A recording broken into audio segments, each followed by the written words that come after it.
de 1000 años, los libros eran elaborados por amanuenses, monjes que copiaban e iluminaban pacientemente los títulos que les eran encargados por los dignatarios de la nobleza o el clero. Surgían así ejemplares únicos y de elevado precio que lo hacía de difícil acceso al resto de la sociedad. Una sociedad que por lo demás estaba escasamente interesada por el mundo de la cultura.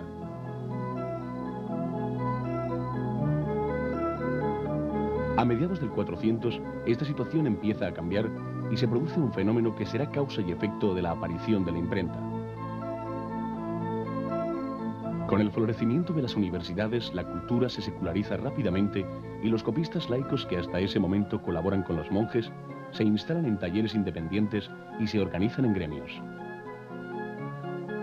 La lectura entra en las casas de una nueva burguesía urbana ávida de conocimientos. Los nuevos lectores son los protagonistas del apogeo humanista que caracteriza al Renacimiento. Mercaderes, estudiantes, filósofos, astrónomos, poetas. Este nuevo público lector no solo desea acceder a las obras que hasta ese momento le estaban siendo vetadas, sino que, además, comienza a redactar y a exigir libros escritos en su lengua materna, es decir, en lengua romance. Para hacer frente a esta avidez de cultura, las tiendas de copistas se multiplican. Pero la confección de manuscritos sigue siendo lenta y costosa y los artesanos apenas pueden satisfacer la demanda. A fin de atender a una clientela cada vez más amplia, hacía falta un medio que permitiera producir libros más asequibles y con mayor rapidez.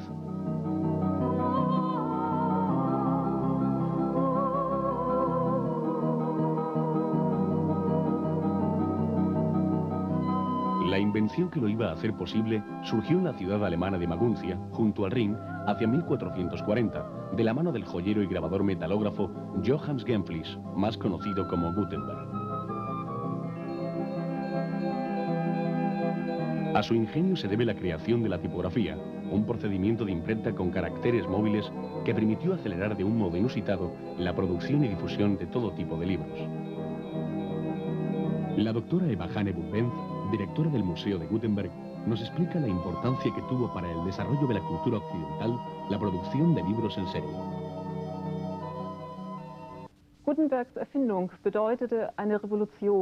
El invento de Gutenberg supuso una revolución pacífica que cambió el mundo entero. Estaba basado en la combinación de muchos elementos que juntos cambiaron radicalmente la manera de elaborar libros. Mientras que antes, mediante la copia a mano, solo se podían hacer los libros de uno en uno, a partir de aquel momento fue posible fabricar cientos de libros a la vez. El factor decisivo que permitió esto fue la fabricación de caracteres móviles. Partiendo de un cuño de acero, se obtenía un molde del que, ayudándose del instrumento de fundición a mano, se obtenían tantos caracteres como hiciera falta. El siguiente factor fundamental fue que Gutenberg empleó por primera vez la prensa tipográfica para imprimir texto, algo que hasta entonces no se había hecho nunca. De este modo fue posible la producción de libros en tiradas cada vez más numerosas, 100, 200 y finalmente 1000 en una sola vez. Y ya en la época de Gutenberg se sabía lo que ello significaba, no solo la fabricación en masa y en consecuencia los comienzos de la sociedad de la información, sino la posibilidad de obtener textos perfectos, algo casi imposible en los siglos anteriores.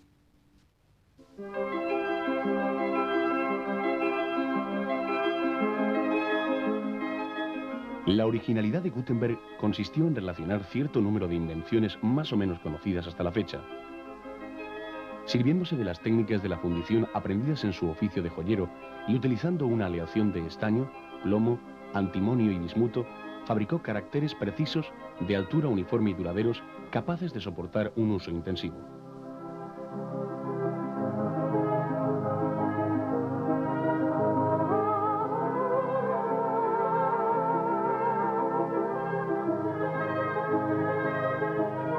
Con estos caracteres o tipos, componía letra a letra el contenido del manuscrito correspondiente, formando así bloques de texto.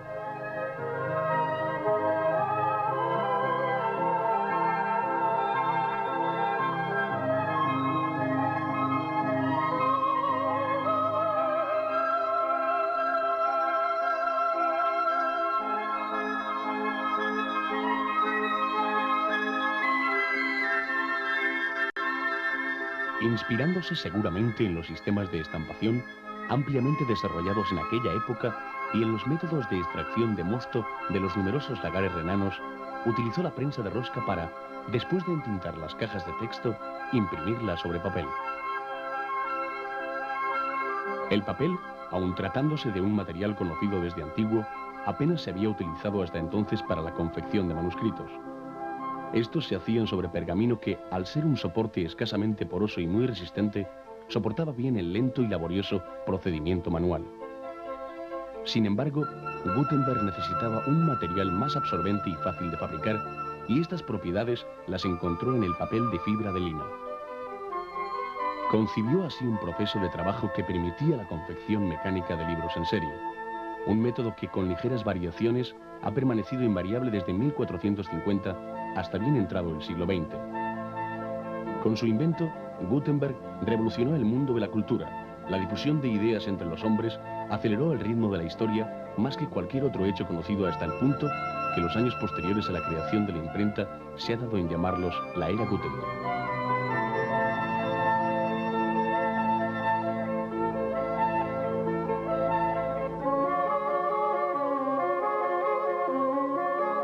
La imprenta se propagó con gran rapidez por toda Europa a raíz del incendio y saqueo de Maguncia en 1462, hecho que obligó a los discípulos de Gutenberg a dispersarse por las principales ciudades europeas. En Inglaterra entró en funcionamiento hacia 1479. En Francia un poco antes, en 1470. Inmediatamente después en Italia y un poco más tarde, hacia 1473, en España, más concretamente en Valencia, de la mano del flamenco Lambert Palmar, quien publicó en 1474 el primer libro impreso en la península, Les Trobes en l'Horts de la Verge Maria.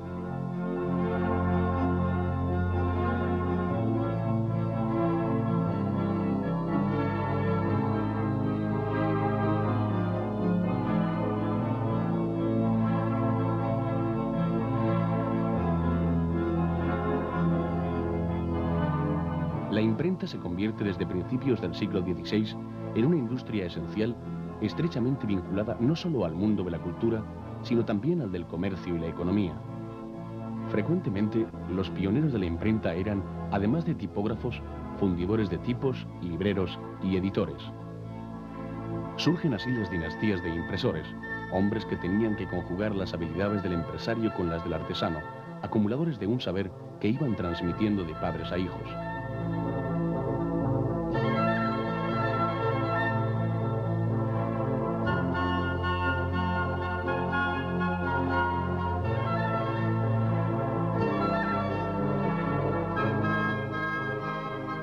Vicent García Editores, herederos de esa rica tradición, se esfuerzan desde hace años en rendir homenaje a aquellos primitivos impresores que contribuyeron a propagar la cultura y sentaron las bases de las modernas artes gráficas.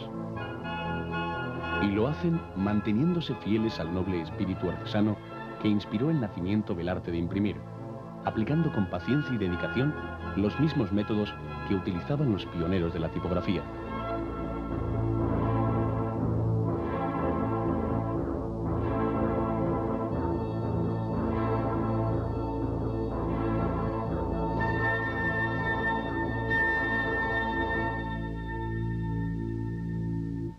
Así han salido de los talleres de Vicent García Editores el facsímil de Les Trobes en l'Horts de la Verge Maria y otros muchos hitos bibliográficos. Entre ellos, el Llibre del Repartiment, el Atlas Pomar de Historia Natural, el Atlas de Ptolomeo, o más recientemente, el Beato de Liébana del Burgo de Osma.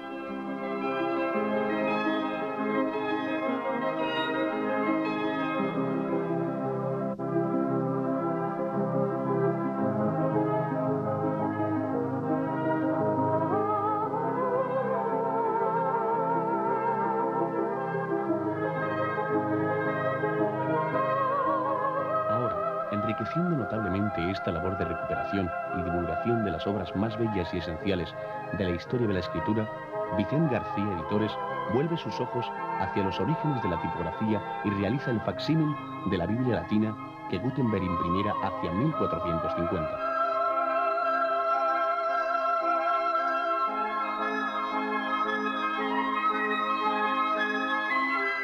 Para ello, recurre al único ejemplar existente en España, el que se conserva en la Biblioteca Pública del Estado en Burgos. La doctora Eva Hane Buchbenz nos habla esta vez de las extraordinarias características de la obra de Gutenberg. Die Gutenberg-Bibel ist das erste Buch, von dem wir wissen, wann es gedruckt wurde. La Biblia de Gutenberg es el primer libro impreso mecánicamente. El hecho tuvo lugar entre los años 1452 y 1455. Gutenberg tardó 3 años solamente en hacerlo, usando su prensa tipográfica. La Biblia de Gutenberg es voluminosa, siempre consta de 2 e incluso a veces 3 tomos. Y además tiene algo especial. En la actualidad los tipógrafos tienen toda la razón al afirmar que este es uno de los libros más bellos que se han impreso jamás. Y ello porque fue impreso de una manera muy distinta de la que estamos acostumbrados a ver hoy en día. No solo fueron fundidos y empleados los 26 caracteres del alfabeto en mayúsculas y minúsculas, sino que Gutenberg mandó cortar y fundir más de 260 signos adicionales. Para esta labor se inspiró en los copistas medievales, que acostumbraban a incluir abreviaturas o combinaciones de letras en los textos. Él también empleó este tipo de recursos. Así, fue posible que el ajuste de toda la Biblia de Gutenberg fuera tan equilibrado que veamos una imagen armoniosa, compuesta en blanco y negro, con un interletraje y un interlineado perfectos. Este bello libro era iluminado después, por lo que encontramos en él todavía restos de la ilustración medieval de manuscritos. Las iniciales de párrafos o frases, por ejemplo, están dibujadas a mano. De este modo se elaboró un libro con una tirada de aproximadamente 180 ejemplares que obtuvo una aceptación inmediata y de la que se conservan todavía 48 ejemplares en todo el mundo. Resulta curioso observar que Gutenberg dejaba en las páginas grandes espacios en blanco. Ello se debe a que su primera preocupación era competir con el copista manual y realizar ediciones tan lujosas como las caligráficas. Por eso Gutenberg se limitaba a imprimir el texto y dejaba huecos destinados a ser decorados por un iluminador. De ahí que la Biblia de Gutenberg aparezca ante nuestros ojos doblemente sugestiva porque une a la belleza y manualidad de sus ilustraciones una precisión tipográfica inédita hasta entonces. A causa del doble procedimiento utilizado en su confección, cada uno de los 48 ejemplares que se conservan es distinto, y el de Burgos, uno de los más bellos del mundo según opinión de los más prestigiosos especialistas. Aunque se desconoce el nombre del miniaturista encargado de decorarla, se deduce de la armonía del conjunto que las iluminaciones se deben a una sola mano. El motivo ornamental más frecuentemente utilizado en su decoración es la cardina con tallos prolongados, que presentan múltiples variantes, y los colores empleados son el verde, rojo, azul, amarillo, gris, ocre y esporádicamente el oro. Hay iniciales de prólogo y en algún caso la miniatura rodea el texto con temas vegetales. La Biblia latina de Gutenberg merece presidir cualquier biblioteca que se precie por doble motivo: por contener un texto fundamental en el desarrollo de nuestra cultura y por marcar el inicio del arte que estimulará la creación y posibilitará la difusión de todas las demás obras que figuran en los anaqueles de cualquier biblioteca del mundo. Con la realización de este nuevo facsímil, Vicente García Editores da un paso más en su tarea de divulgación de aquellas obras que, por su interés artístico e histórico, merecen encabezar las colecciones de los bibliófilos más exigentes.